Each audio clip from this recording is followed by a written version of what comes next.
TVC, a TV do Correio da Manhã.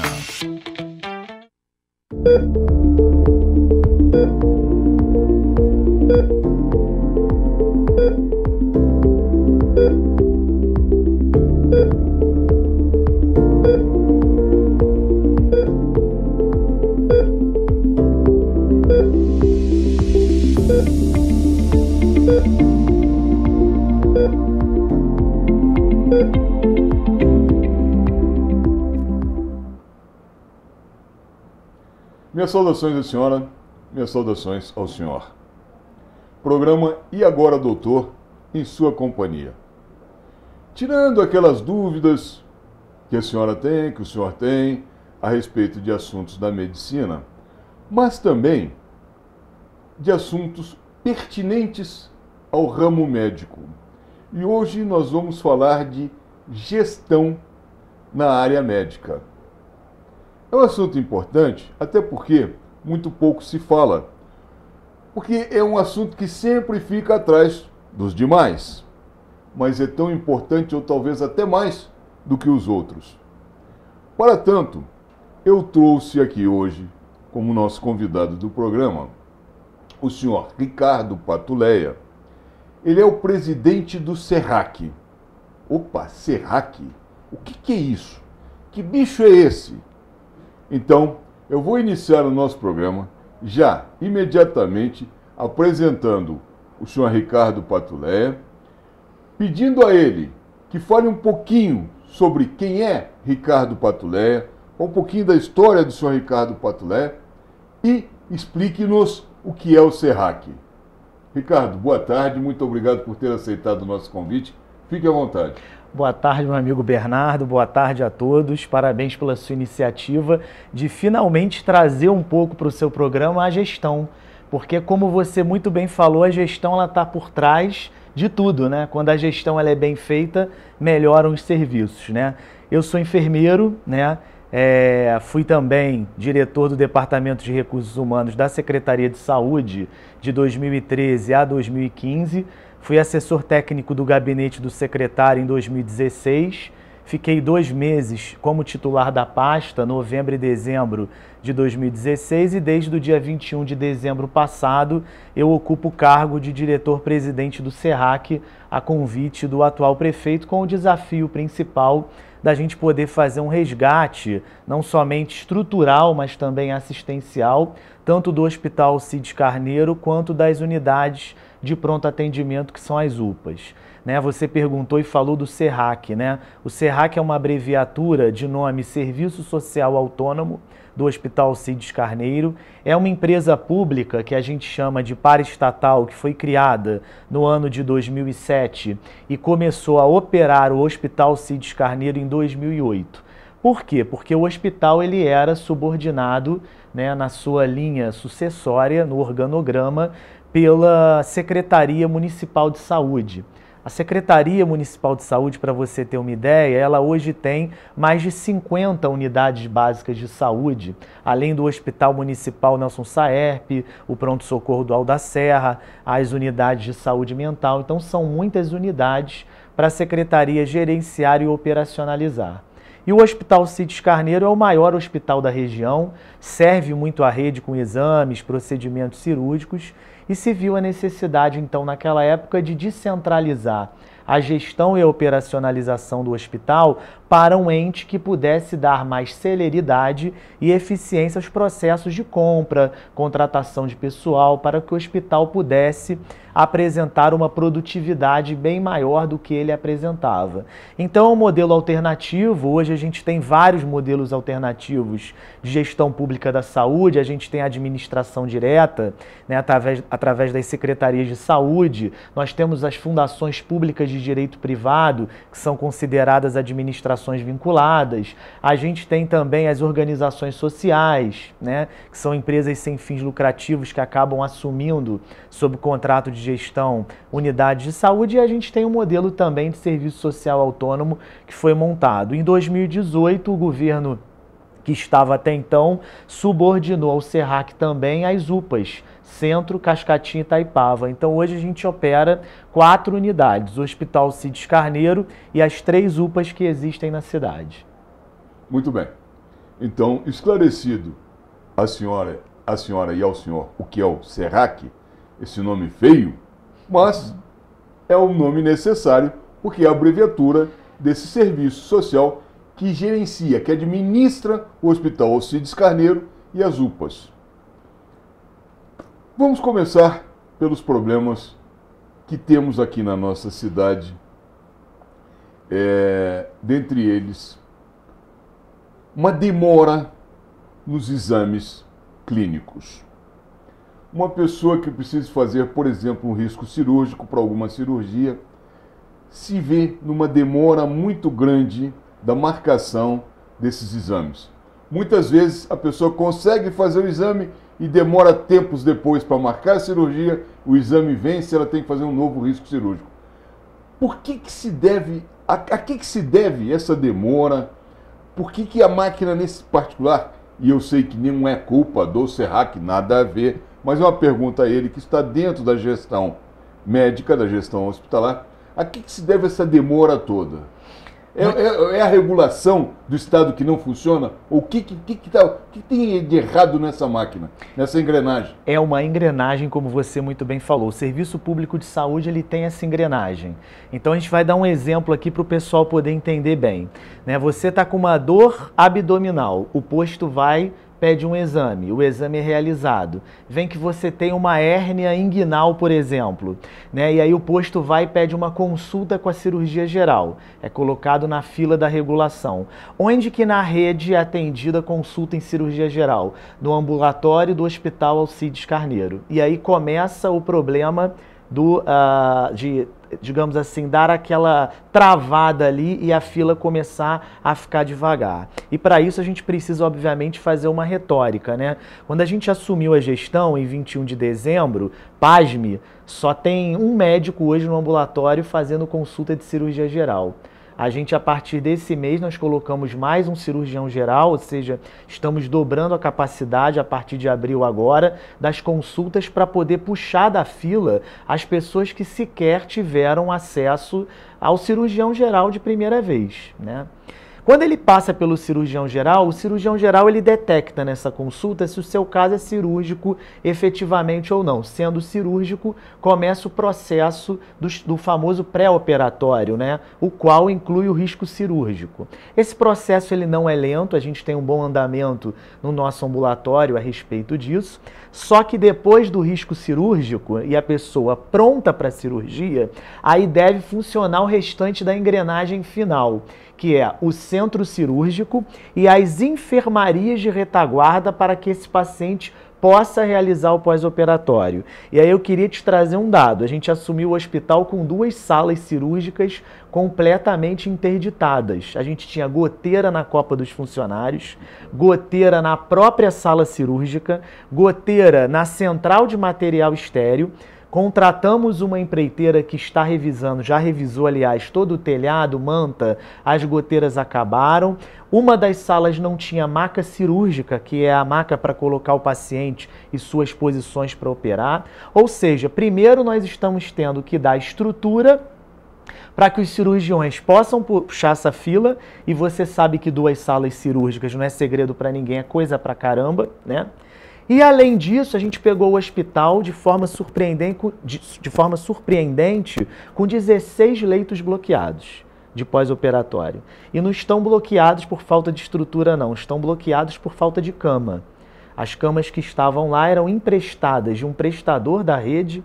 A gente não sabia que a gestão anterior tinha feito isso, E esses 16 leitos que estão lá hoje sem cama, porque o prestador precisou das camas, nós fizemos um investimento na ordem de quase R$100 mil e compramos 23 novas camas hospitalares, para que a engrenagem, como você muito bem falou, possa funcionar. Então eu vou ter 2 cirurgiões, dobrei a capacidade, o risco operatório não é um problema, você até muito bem disse que às vezes ele anda rápido, que ele até vence.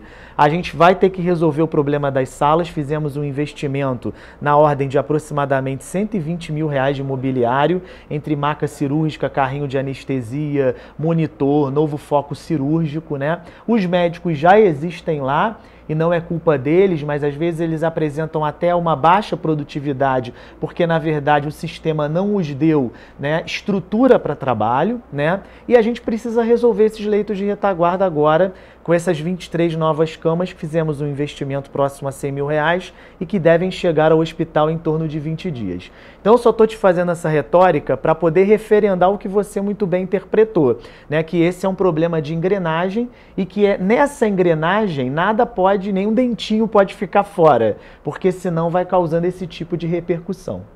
E temos tecnicamente ou profissionalmente uma maneira de acelerar esse ritmo dessa engrenagem, dessa máquina? Sim, não tenha dúvidas, né? Não, porque eu pergunto o seguinte, olha só.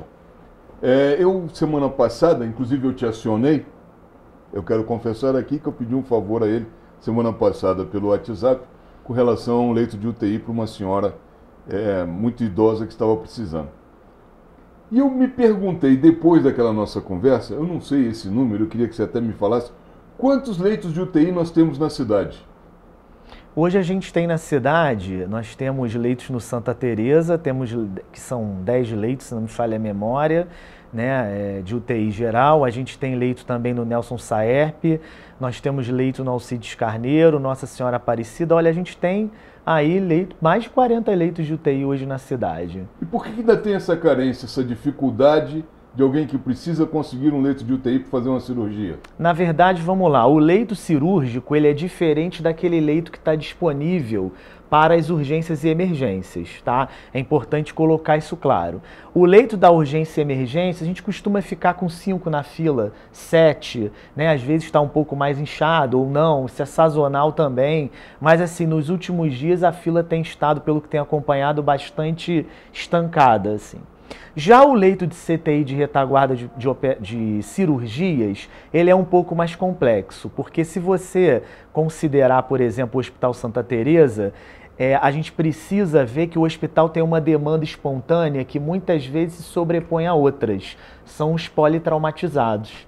Às vezes você não tem ninguém dando entrada no pronto atendimento politraumatizado, mas às vezes você vai ter hoje 20 pessoas dando entrada, que acabam precisando de uma cirurgia de emergência mesmo. Vai para o centro cirúrgico na mesma hora que chega.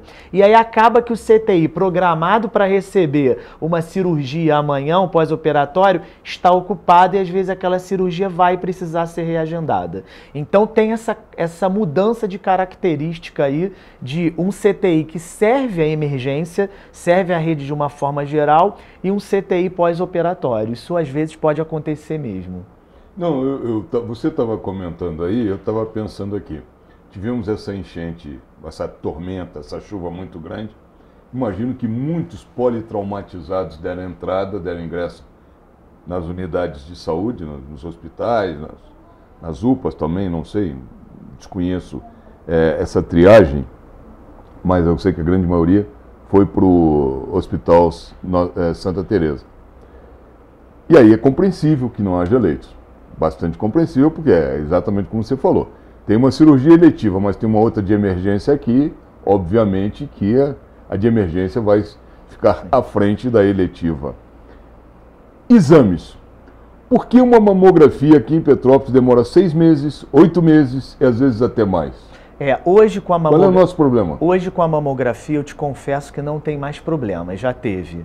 A gente tem 2 mamógrafos funcionantes e a ponto do centro de saúde aqui no centro da cidade, né, ele está funcionando praticamente com demanda espontânea. Você chega para agendar, é agendado o exame naquela mesma semana, né, ou talvez com um pouquinho de intervalo maior. Eles conseguiram dar essa dinâmica. Agora, sobre exames, é importante a gente diagnosticar onde estão os gargalos, né, para que a gente possa atuar. O gestor ele tem que saber reconhecer onde estão as filas, interpretar essas filas, triar essas filas melhor para poder fazer um planejamento de ação. Hoje a gente tem problemas em que exames? Os senhores que nos assistem, né, provavelmente devem saber. Ressonância magnética, hoje é um gargalo, né? A ressonância magnética no passado vivia quebrada, não havia manutenção preventiva. Isso cria fila, porque a demanda do exame não para. Recentemente a gente teve um problema de quebra do equipamento, mas já aproveitamos e fizemos toda uma manutenção corretiva lá na ressonância do Alcides. Investimos R$150 mil junto à Siemens, né, que é a fabricante e quem faz a manutenção, mas paralelamente nós celebramos convênio com a Clínica Pedro II, para poder não parar os exames, principalmente dos doentes oncológicos, né? E a gente vai manter esse convênio, porque aí a gente consegue puxar, dar prioridade para os oncológicos no hospital, porque muitas vezes o cirurgião precisa ir lá ver a imagem, o filme daquele exame, então os oncológicos provavelmente vão ser priorizados para fazerem dentro da ressonância do próprio hospital. E a Clínica Pedro II, que se tornou uma parceira nossa lá no SEAC, vai assumir outras demandas de ressonância. Então a ressonância hoje é um exame que, embora a gente tenha dado um andamento maior na fila, tem pessoas que de 2021 para trás estavam aguardando 2 anos e pouco, para realizar uma ressonância e, pasme, dentro desses pacientes que demoram esse tempo todo, pacientes oncológicos, que deveriam ser prioridade, porque se você não faz um bom exame diagnóstico, você não estadia o doente oncológico, e aí daqui a pouco ele está pior. De repente está com aquele câncer espalhado, né, porque não teve tempo de ter acesso ao exame. Um outro gargalo também são as endoscopias, né? As colonoscopias também, né? Fizemos a manutenção de um equipamento que estava parado, um investimento de R$20 mil. A gente vai ter agora mais máquinas operando lá nas endoscopias. Estamos tentando fazer uma triagem na fila para poder tentar reduzir de 20% a 30% ali, enfim, dar um melhor andamento nessa fila aí. Então a gente tem gargalos em alguns exames, realmente. Um outro problema que sempre foi problema em Petrópolis, eu não sei como é que está hoje, eu queria que você até nos esclarecesse isso, é a distribuição gratuita de remédios. Problema que vem de vários anos, não é de agora, não é desse governo, não é de um governo anterior, bom, enfim. Como é que está a distribuição gratuita de remédios em Petrópolis?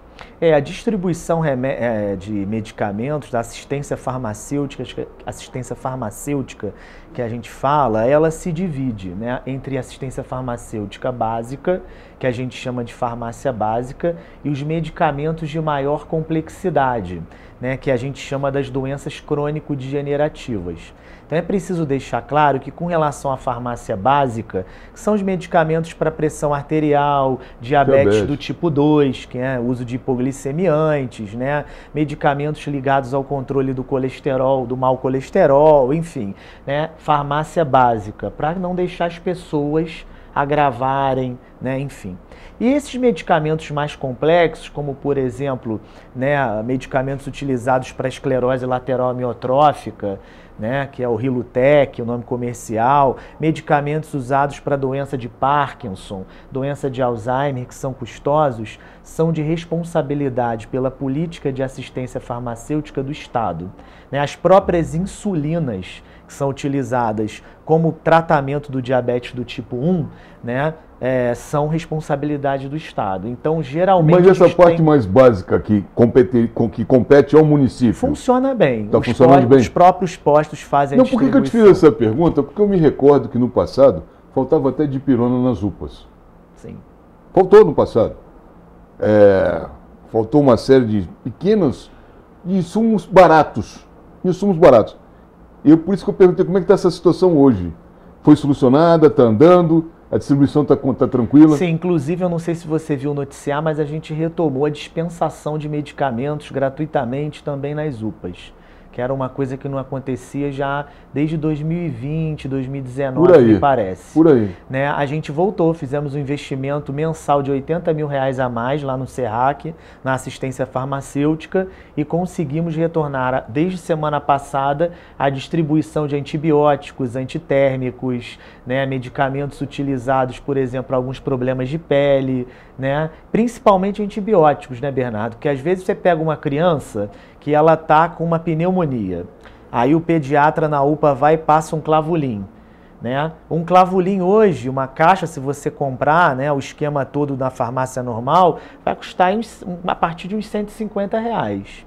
Né? Não é todo mundo que tem esse dinheiro para fazer uma compra dessa. E aí o que acaba acontecendo? Né? Não compra-se o remédio, a criança piora, chega na UPA num quadro clínico muito piorado.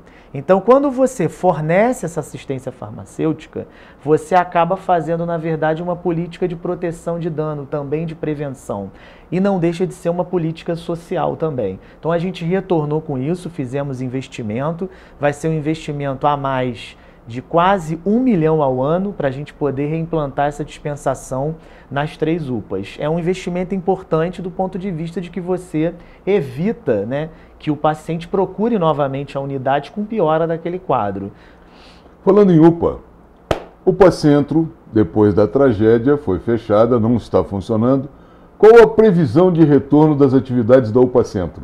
Então, a previsão é de 60 dias a partir da data do início da conclusão daquela obra. Na verdade, é importante deixar claro que em 2000... Você fala a obra da Washington Luiz? Não, a obra da contenção ali atrás da UPA. É muito boa essa colocação para a gente poder explicar para a população, né, a verdade sobre aquilo ali. Em 2013, né, eu estava na secretaria, a prefeitura preparou um projeto para ali, através do programa Somando Forças do Estado. O Estado, então, fez o convênio, foi licitada a empreiteira para fazer, na verdade, tirantes com cortina tirantada, né? Ocorre que o programa Somando Forças sofreu um verdadeiro sucateamento em 2015, ainda com aquela obra em financiamento. Então, a empreiteira ela não foi paga pelo Estado, né, e não foi possível fazer a conclusão da obra. Se você reparar nas pedras, você já tem ali a estrutura dos tirantes, enfincados ali, né? Mas não tem a cortina tirantada, a tal manta tirantada que dá uma proteção final àquilo, né? Nós tivemos um pequeno deslizamento de vegetação, uma pequena rocha, não foi nada absurdo, até como eu te falei, os tirantes já tem ali, né? Uma obra parcial, né? Porém, preventivamente, a gente achou melhor, de forma contingenciada, jogá-la para o Nelson Saerp, né? No térreo, né, para que a população não perdesse o atendimento de emergência nesse primeiro distrito e a gente aguardasse a conclusão daquela obra.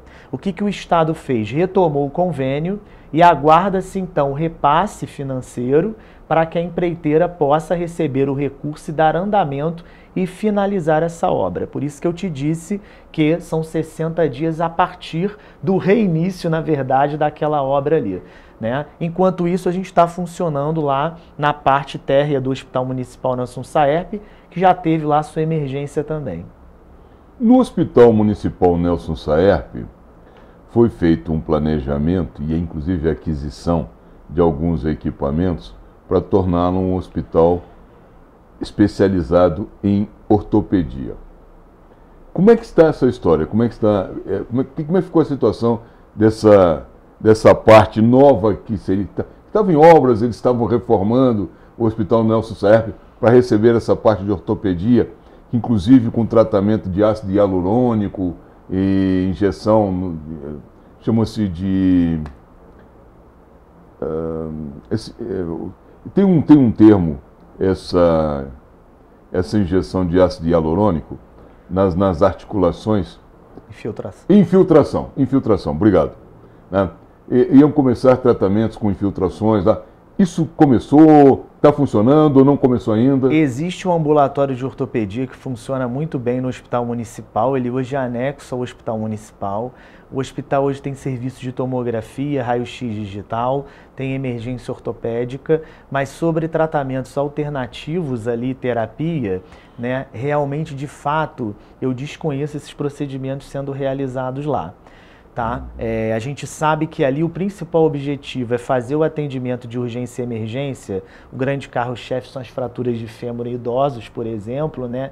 E pequenos traumatismos. Né? É feita essa triagem, o paciente faz o pré-operatório, entra numa fila cirúrgica do Hospital Santa Teresa, que é a referência cirúrgica para essas questões, né? No ambulatório, o mesmo procedimento. Se é visto, por exemplo, que uma pessoa, né, precisa de tratamento cirúrgico após um tempo de investigação, é feita a mesma coisa. Pré-operatória, ela entra na fila, o Hospital Santa Teresa vai então puxando muito bem essa fila. Agora, sobre esses tratamentos alternativos, realmente eu não senti informar se eles estão sendo realizados no Hospital Municipal. Não, porque isso aí foi uma curiosidade, porque eu me recordo, há muito tempo atrás, eu falando com o Nilson, que era o diretor do hospital, ou é ainda o diretor do hospital, ele me falou que isso o município iria colocar esse tipo de tratamento à disposição da população. Depois disso eu nunca mais encontrei ele, por isso que eu te fiz essa pergunta hoje. Mas eu preciso te pedir licença, eu vou pedir agora, senhora e senhor, um pouquinho de paciência, serão só 2 minutos, é um pequeno intervalo, fiquem conosco, já voltamos.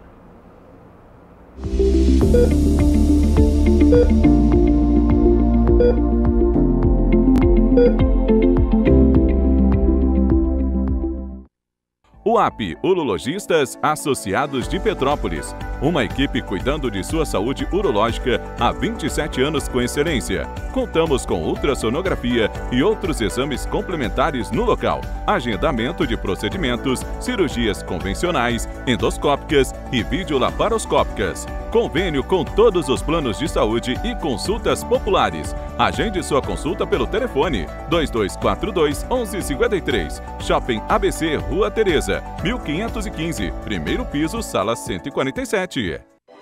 Oficina do Tião, onde você, cliente, é um amigo. Estamos há 40 anos prontos para melhor lhe atender. Reboque, loja de autopeças e mecânica em geral. E também com retífica de motores e elétrica. Seriedade, credibilidade e ótimos preços. Agende uma visita pelo telefone 2243-3916. Oficina do Tião, Rua Marciano Magalhães, a 50 metros da entrada do Morém. O melhor serviço mecânico do Alto da Serra.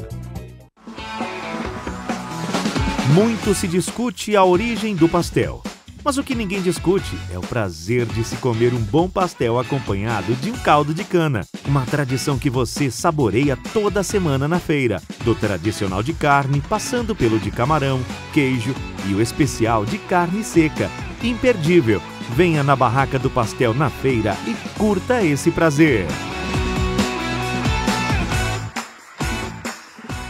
Clínica Harmônios. Venha se consultar com a equipe mais preparada de Petrópolis, especializada em ultrassonografias gerais, ultrassonografias 3D e 4D, botox, preenchimentos com ácido hialurônico, enzimas para gordura localizada, nutrologia, estética e massoterapia. Clínica Harmônios, Rua Professor Stroller, 428, Bloco 4, Sala 113, Quarteirão Brasileiro. Telefone 98844 0005.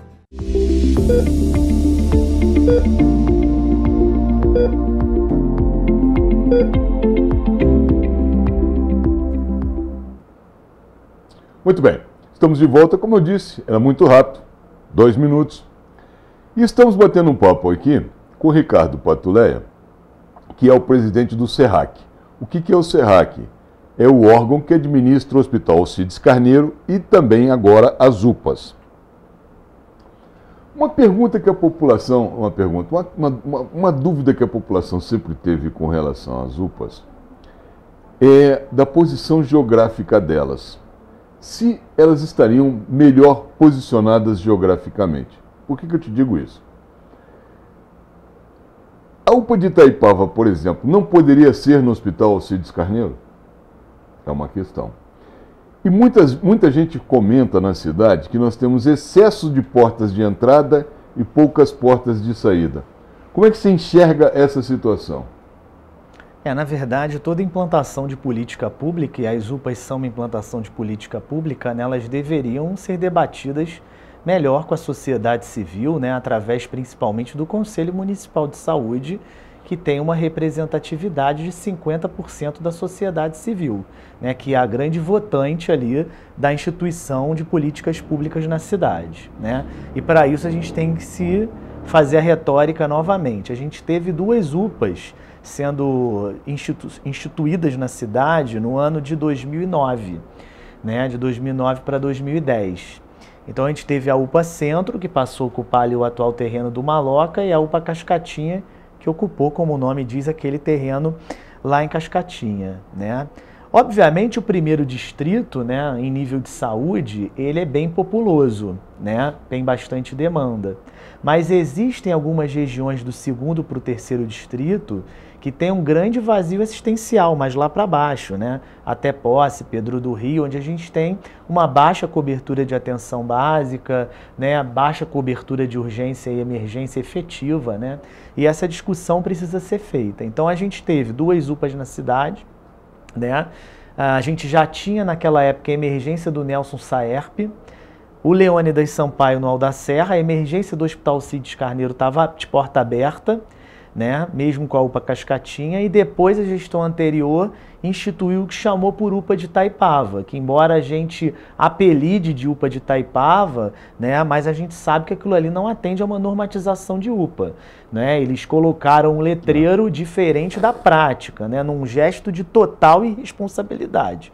Não que o povo de Itaipava não precisasse de um bom serviço de emergência, todos precisam, né, mas a gente tem que implantar política com transparência. Então hoje quem banca aquilo ali é praticamente o município, a gente não recebe verba de custeio federal para aquela UPA de Itaipava, porque ela não é reconhecidamente para o Ministério uma UPA. Eu tive lá na semana passada, numa visita, até fiz um vídeo lá, e fiquei extremamente assustado com o elevador que botaram lá, e te convido um dia para você ir lá, né, na inauguração. É um elevador de carga, não é um elevador de paciente. Então não cabe uma maca dentro do elevador. Se alguém que estiver na sala de medicação no segundo andar passar mal e tiver que descer para a sala vermelha para ser estabilizado, tem que descer com a pessoa na cadeira escada abaixo, né? É muito duro a gente assistir uma coisa dessa, porque isso é irresponsabilidade. Na hora botam bola para inaugurar, fazem, né, todo aquele ato, né, que a gente sabe que é normal na vida pública, né, mas assim, é extremamente assustador, né? E você falou muito bem, hoje, por exemplo, quando se avalia uma UPA no Rio de Janeiro, eles de uns anos para cá evitam inaugurar UPAs em áreas, né, isoladamente. Hoje eles têm as chamadas CER, que são os Centros de Emergência Regional, que é uma UPA bem maior, colada a um hospital de retaguarda. Então você tem, por exemplo, o CER Leblon, que é uma UPA grande, uma estrutura de UPA hospitalar, que está ligada ao Hospital Municipal Miguel Couto. Então, se alguém entra com uma dor abdominal, suspeita de apendicite, e precisa de uma tomografia e de um parecer de cirurgião geral, você não precisa pegar uma ambulância, pedir a um outro hospital que te atenda para poder levar esse paciente. A gente coloca na maca e leva o paciente para dentro do Miguel Couto, no túnel que liga essas duas estruturas, né? Tem o CER Santa Cruz, o CER Barra, a CER Barra, e por aí vai. Então é um modelo realmente, né? Caso isso tivesse sido melhor discutido lá atrás, isso era o caso de ter realmente ali dentro do Hospital Cides Carneiro uma CER, uma UPA maior. Hoje isso é mais difícil porque a gente já tem as unidades, digamos assim, instaladas nesses locais e pouco espaço físico no Hospital Cides Carneiro, que cresceu, né, também durante esse tempo e acabou aumentando. Uma pergunta interessante. Eu comentei que nós temos excesso de portas de entrada e poucas portas de saída, mas você não comentou isso. O que você pensa a respeito disso? Muito bem, às vezes não é pouca porta de saída, não. Às vezes o problema está em classificar melhor, em visitar melhor o paciente se ele precisa realmente da porta da saída. Para você ter uma ideia, nós fizemos uma alteração de fluxo na semana passada na UPA de Cascatinha, né? A fila de clínica médica era próxima a 40 pacientes naquele momento, no marco zero da alteração do fluxo. A gente instituiu rotina, a fila caiu para 12 pacientes em clínica médica, né? E por quê? Por quê? Do excesso de estadia nas UPAs. Eu vou te dar um exemplo. Eu fiz uma cirurgia no Hospital Cides Carneiro, tem uns 3 ou 4 anos atrás. Uma cirurgia bastante simples, uma hérnia umbilical, coisa simples, né?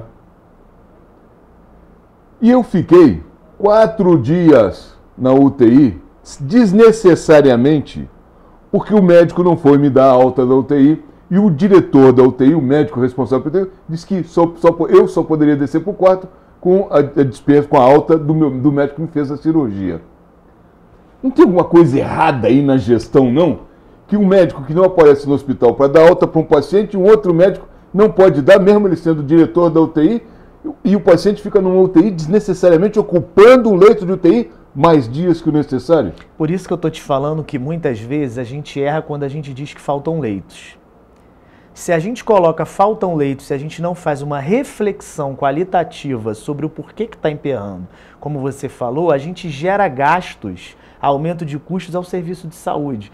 E a gente começa a despender recursos para realmente onde não é a prioridade, porque aquele problema não foi bem estudado. É o que você falou, e muito bem falado. O seu problema foi um caso de visita médica e de fluxo interno de trabalho, né, que a coordenação médica, a direção do hospital precisam ver. Hoje aqui vai um elogio para minha amiga doutora Patrícia Lefreve, né, que é a diretora técnica hoje do Hospital Cides Carneiro, né, e fica aqui também, né, aberta a hora que ela quiser vir ao seu programa. Ela é cirurgiã, é da reserva do bombeiro e ela tem cobrado muito essa rotina médica, né? Por exemplo, a urgência do hospital não tinha uma coordenação até bem pouco tempo, né, para que realmente fiscalizasse essas rotinas médicas, né? E aí com isso a gente não conseguia dar uma rotatividade na emergência do hospital que é referenciada, né, para oncologia, cirurgia geral, urologia, vascular, né? Já teve casos de doentes vascular ficar 4, 5 dias na UPA. Hoje o tempo está menor. Hoje, se uma pessoa precisar de uma endoscopia, a gente não vai deixar na UPA. Desde semana passada a gente já tem transferido praticamente em vaga zero para o Alcides Carneiro para que aquela pessoa possa ter acesso à endoscopia de emergência o quanto antes, né? E por aí vai. Então é o que você falou, às vezes não é que faltam leitos, é o que eu preciso fazer para dinamizar esse acesso. Um outro problema que eu me recordo que havia no município, eu não sei como é que está hoje, por isso que eu estou te perguntando, era com relação às ambulâncias nos distritos mais distantes. Posse, Pedro do Rio, Secretário. Eu me recordo até que o falecido vereador Vadinho faleceu num final de semana porque não tinha uma ambulância para levá-lo a uma UPA ou um atendimento. Infelizmente faleceu em casa, teve um ataque cardíaco e tal, e não teve socorro. Como é que tá a situação dessas ambulâncias nesse momento? Hoje a gente tem a base descentralizada do SAMU funcionando na Posse, né? Naquela área ali funciona, né? Mas a gente precisa fazer, na minha avaliação, uma reflexão sobre os 2 pronto-atendimentos que nós temos, tanto na Posse quanto em Pedro do Rio. E aí não é culpa dos profissionais, não. Muitas vezes é culpa da estrutura que tem no local, né? Você ter uma emergência que você não tem, né, que você pode receber. Quando você tem uma emergência, uma porta aberta, você precisa imaginar que você pode receber uma simples dor de cabeça com febre, uma virose, como o povo costuma dizer, né, até um traumatismo de maior gravidade. E aí, mesmo que de maneira paliativa, você tem que dar atendimento aos 2 casos, né? Porque senão é uma emergência. E aí ali tem problemas estruturais que a gente precisa refletir, a falta de um suporte de laboratório, a falta de um suporte de raio-x, de radiologia, né? A falta de uma sala vermelha de estabilização que agora está sendo feita pela Secretaria de Saúde, se não me falha a memória, na Posse, e efetivamente uma gestão melhor daquelas unidades ali, né? Com plantões médicos frequentes, sem falta de médico, né? Eu acho que a gente precisa evoluir, o Bernardo, para uma uniformização das emergências na cidade, né? Se o médico recebe X para trabalhar na UPA Centro, nas UPAs, ele precisa receber a mesma quantia para um pronto atendimento que está distante. Ele precisa receber esse valor também, porque senão a gente acaba criando segmentações que não são nada favoráveis ao sistema, né? Eu acho que isso aí é uma questão que precisa ser melhor refletida, né? Ali naquela área ali, porque aquele povo realmente merece uma qualificação ali melhor e com certeza eu acredito que o governo fará, como já fez outras vezes, uma qualificação melhor daqueles espaços. Não era governo Rubens Bom Tempo, mas a pandemia aconteceu no governo interino do Ingo Rames. Pegou também um ano do governo Bernardo Rossi. E eu via muitas ambulâncias, 10, 12 ambulâncias por dia pararem paravam no Hospital Nossa Senhora Aparecida, antiga Casa da Providência, o paciente descia a maca, o paciente fazia a tomografia, entrava na maca e ia embora. Qual era o problema de tomografia que nós tínhamos naquele momento? Ou seja, penso eu que não tínhamos tomografia em nenhum ponto do município, nenhum ponto municipal. Como é que está hoje essa situação da tomografia? Então, hoje a gente tem tomografia no Hospital Nossa Senhora Aparecida e pela razão Convênio. de ser próximo ali a UPA Centro, quando a UPA Centro estava efetivamente funcionando ali na antiga Maloca, por proximidade as tomografias geralmente eram realizadas lá e no Hospital Municipal Nelson Saerp, tá? Que também tem tomografia agora. Como a UPA Centro está funcionando de forma contingenciada lá, obviamente é só você atravessar com a maca ali 10 passos que já tem a tomografia ali, né, para ser realizada. A UPA Cascatinha e a UPA de Itaipava, também por proximidade territorial, fazem a tomografia também, vaga zero, lá no Hospital Cides Carneiro. A gente não tem problemas com realização desses exames. Contudo, né, é preciso deixar claro que tem limitação de ambulância, né? Senão a gente vai ter que ter 20 ambulâncias em cada unidade. Às vezes, a gente tem que priorizar um paciente, por exemplo, que está com uma suspeita de sangramento cerebral em quem está com uma dor abdominal mais controlada. A gente vai levar primeiro para tomografar, obviamente, esse que está com suspeita de sangramento cerebral, AVC hemorrágico, enfim. Né? Então, a gente faz essa triagem também. Mas, em geral, a gente não tem problema para a realização de tomografia. Agora, na pandemia, uma solução adequada para essa questão, já que as UPAs foram o grande carro-chefe para atender Covid, principalmente a UPA Cascatinha, né, e o Rio de Janeiro fez isso muito bem, hoje você tem como você colocar tomógrafo móvel. Né? Você tem empresas que têm carretinhas, né, baritadas, porque é um exame radiológico, e que você consegue, com a maca mesmo, entrar com o paciente ali e fazer o exame do tórax, por exemplo, para ver se tem o tal do vidro fosco. De repente, na época, essa seria uma solução até menos custosa, porque a ambulância não precisaria ficar saindo, você evitaria o cruzamento, né, de pacientes numa tomografia de um hospital geral, que é o Alcides Carneiro, por exemplo, que não atendia só Covid, atendia apendicite, hérnia encarcerada, vascular, né? E aí eu acho que, de repente, essa poderia ter sido uma solução, por mais custo que trouxesse a questão da Covid, apesar de ter vindo bastante verba, né, exclusiva para Covid, mas era uma solução que, de repente, poderia ter sido dada na época. A falta de médicos em Petrópolis, o grande argumento da falta de médicos em Petrópolis é que o município paga pouco aos médicos. Não sei se isso é verdade, você vai comentar isso. Eu queria que você comentasse se isso é uma lenda urbana ou é uma verdade, e ao mesmo tempo queria que você falasse sobre o PCCS da saúde. Bola contigo. Não é uma lenda, é uma verdade. E é uma verdade que não é um problema localizado. Vou te explicar por quê, já que eu fui diretor de recursos humanos e posso ter até liberdade de falar. O PCCS da saúde, hoje, na cidade de Petrópolis e muitos outros municípios, como eu disse, esse não é um problema localizado, ele é de 1995. Né, a Constituição que institucionalizou os cargos públicos, normatizou a necessidade de concurso, que é de 88, né, gerou a criação desses planos de cargos e carreiras e salários no setor público, que não são nada jovens. Né? E geralmente as prefeituras, elas não atualizam esses PCCS. Né? Então, o modelo público, ele hoje é um modelo mais burocrático para você institucionalizar determinados regimes de remuneração. Vou te explicar. O Rio de Janeiro, volto a dar esse exemplo, ele partiu de uma cobertura de atenção básica de 5% para mais de 50%. Né? Discussões à parte se esse é um modelo que deve ser adotado ou não, mas eles, para expandirem a atenção básica, adotaram o modelo das organizações sociais, que permitiu, através de contratação por procedimento seletivo, mas por CLT, uma remuneração de quase R$20 mil para um médico de família. que é um médico que precisa ficar ali o dia inteiro no posto, atendendo livre demanda, consulta agendada, preventivo. O enfermeiro também é outro profissional que vive exaustivamente essa rotina junto com o dentista, com o agente de saúde, ou seja, com toda a equipe da estratégia saúde da família, né?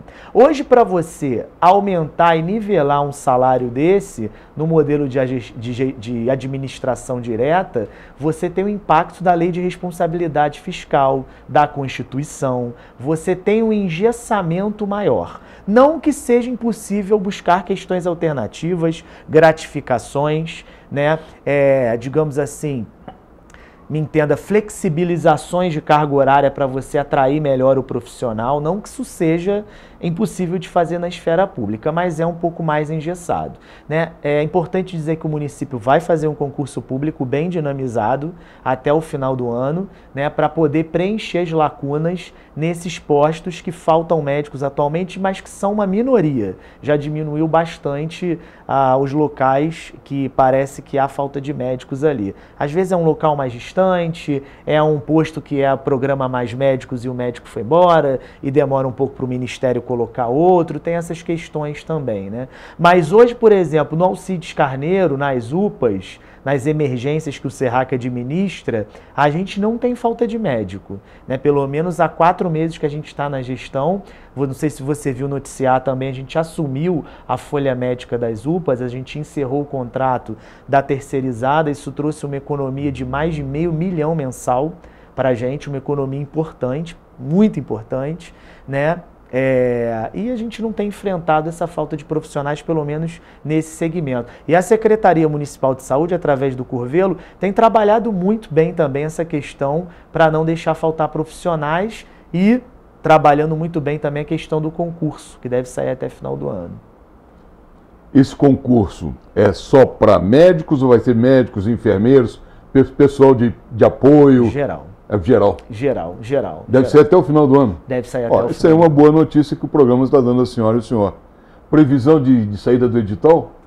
Acredito que lá para agosto, setembro, pelos movimentos que a gente está vendo, porque é muito trabalho você levantar o quantitativo de vagas, depois formatar a carga horária, os salários, né, as áreas. Se bem que por conta da pandemia, não teve mais enfermeiros e enfermeiras desempregados nessa cidade.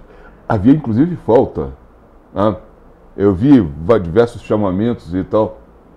Agora, gente, vai ter a oportunidade desse pessoal que foi contratado e que não sei se vai ser mantido por conta de que parece-nos que a Covid deu uma folga, né? De poder fazer um concurso público aí e ingressar na prefeitura.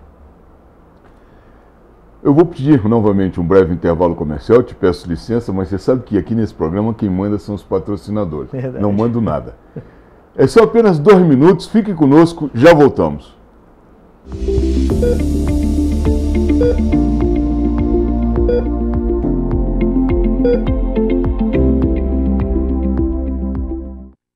UAP, Urologistas Associados de Petrópolis. Uma equipe cuidando de sua saúde urológica há 27 anos com excelência. Contamos com ultrassonografia e outros exames complementares no local. Agendamento de procedimentos, cirurgias convencionais, endoscópicas e videolaparoscópicas. Convênio com todos os planos de saúde e consultas populares. Agende sua consulta pelo telefone 2242-1153. Shopping ABC, Rua Tereza, 1515, primeiro piso, sala 147.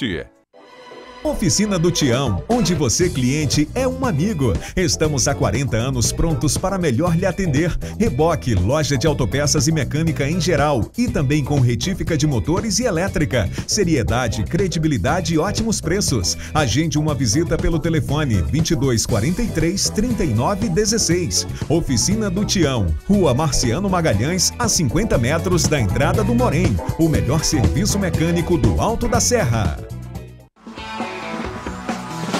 Muito se discute a origem do pastel, mas o que ninguém discute é o prazer de se comer um bom pastel acompanhado de um caldo de cana. Uma tradição que você saboreia toda semana na feira, do tradicional de carne, passando pelo de camarão, queijo e o especial de carne seca. Imperdível! Venha na Barraca do Pastel na feira e curta esse prazer! Clínica Harmônios. Venha se consultar com a equipe mais preparada de Petrópolis, especializada em ultrassonografias gerais, ultrassonografias 3D e 4D, botox, preenchimentos com ácido hialurônico, enzimas para gordura localizada, nutrologia, estética e massoterapia. Clínica Harmônios, Rua Professor Stroller, 428, Bloco 4, Sala 113, Quarteirão Brasileiro. Telefone 98844 0005.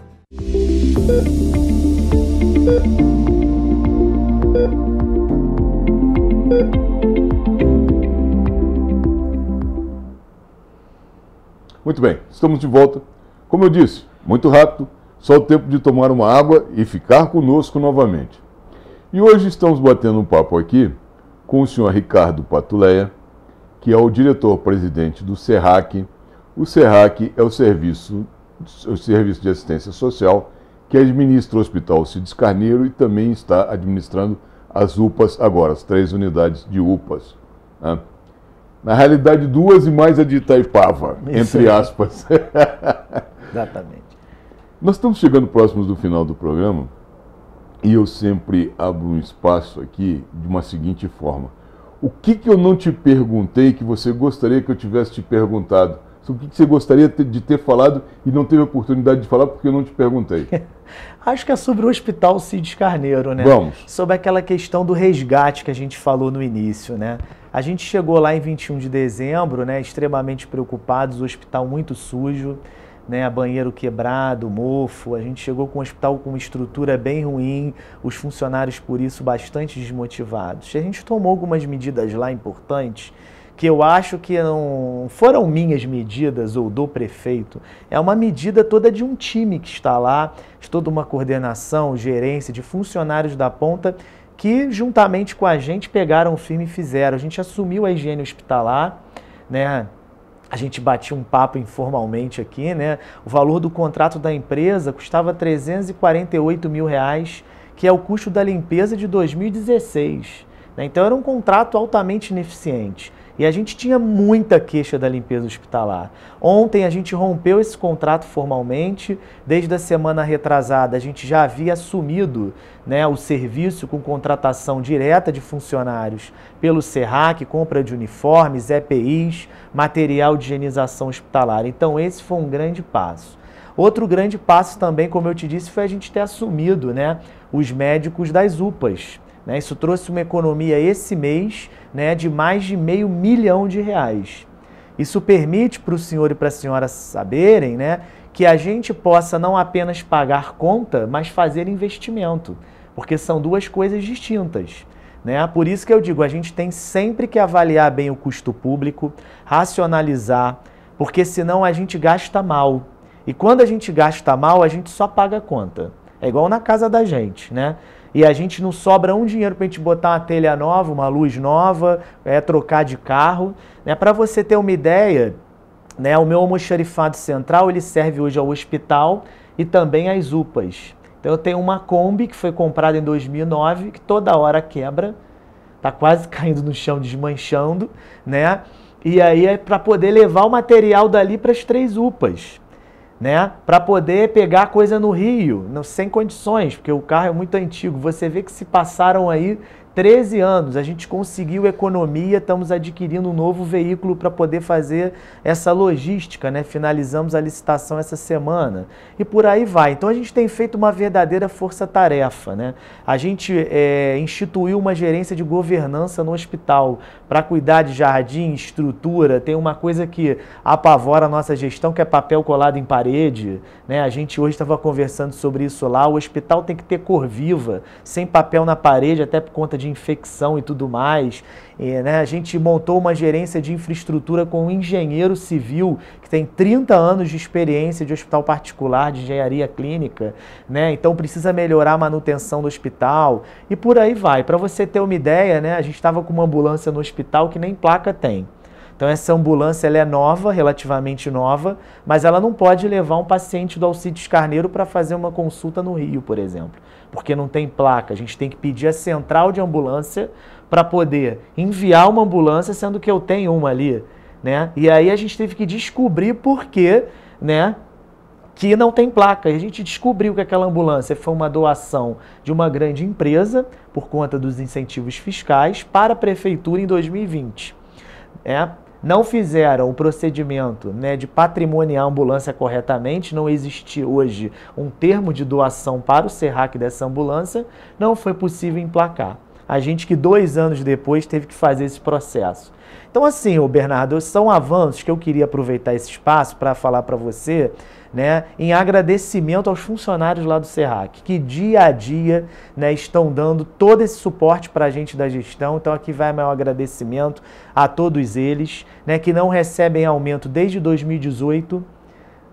A gestão anterior celebrava dissídios coletivos com o sindicato e não pagava os aumentos. A gente está fazendo toda uma força-tarefa para racionalizar o custo de folha, para poder, pelo menos, pagar o dissídio, né, atualizar esses salários com o que foi pactuado. Deixou-se de recolher fundo de garantia desde 2017. A gente hoje tem uma dívida de mais de 20 milhões com recolhimento de fundo de garantia. Já começamos um processo de parcelamento junto à dívida ativa da União e à Caixa Econômica para poder fazer o parcelamento dos depósitos, né? Então a gente pegou muito desafio no SERRAC, no Hospital Cides Carneiro e nas UPAs. Tinha banheiro de pacientes da UPA de Cascatinha, estavam interditados desde 2020, que não podiam ser usados dentro da própria sala amarela. A gente despendeu um recurso, né? Contratamos pessoal temporariamente, fizemos uma pequena obra e liberamos os banheiros. A sala que foi objeto de incêndio em 2020, né, ela está chamuscada lá. A gente começou um processo de pintura e revitalização. Ela estava toda preta, porque não devolveram a sala para o povo ser atendido de novo. Então, assim, a gente se deparou com muitos desafios, e esse não é um desafio só meu, só do prefeito, mas é um desafio de toda a equipe que está lá e que está atendendo muito bem essas demandas, e que eu queria muito aproveitar esse seu espaço aqui agora para fazer um agradecimento a essa equipe maravilhosa que a gente tem lá. Ricardo, foi muito bom ter conversado contigo. Espero que tenha sido esclarecedor para a senhora e para o senhor.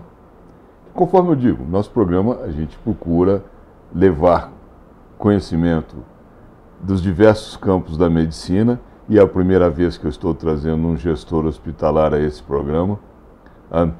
Inclusive, eu tenho algumas dificuldades de fazer perguntas a ele, confesso, porque não é minha área, gestão hospitalar. Mas espero que a senhora e o senhor tenham gostado do programa. Prometo para a semana que vem um novo programa, um novo convidado. Quero desejar a todos uma boa semana. Quero mandar um abraço especial aos nossos telespectadores de Três Rios, Paraíba do Sul, Petrópolis, Teresópolis, Friburgo e Pati de Alferes. Um abraço especial a todos que nos assistem pela internet, seja onde for, qualquer lugar do mundo. Novamente, uma boa semana, fiquem com Deus e lembre-se, até aqui nos ajudou o Senhor.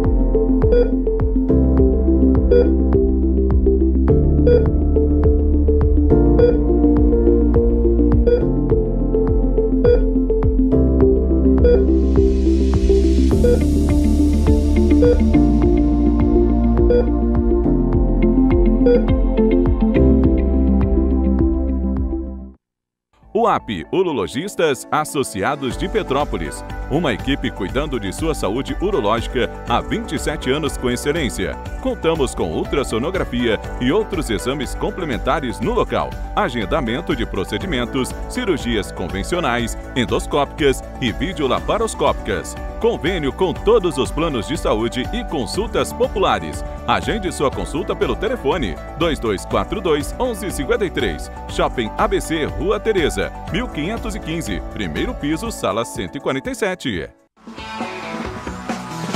Muito se discute a origem do pastel. Mas o que ninguém discute é o prazer de se comer um bom pastel acompanhado de um caldo de cana. Uma tradição que você saboreia toda semana na feira. Do tradicional de carne, passando pelo de camarão, queijo e o especial de carne seca. Imperdível! Venha na Barraca do Pastel na feira e curta esse prazer. Clínica Harmônios. Venha se consultar com a equipe mais preparada de Petrópolis, especializada em ultrassonografias gerais, ultrassonografias 3D e 4D, botox, preenchimentos com ácido hialurônico, enzimas para gordura localizada, nutrologia, estética e massoterapia. Clínica Harmônios, Rua Professor Stroller, 428, Bloco 4, Sala 113, Quarteirão Brasileiro. Telefone 98844-0005. Oficina do Tião, onde você, cliente, é um amigo. Estamos há 40 anos prontos para melhor lhe atender. Reboque, loja de autopeças e mecânica em geral. E também com retífica de motores e elétrica. Seriedade, credibilidade e ótimos preços. Agende uma visita pelo telefone 2243-3916. Oficina do Tião, Rua Marciano Magalhães, a 50 metros da entrada do Morém. O melhor serviço mecânico do Alto da Serra.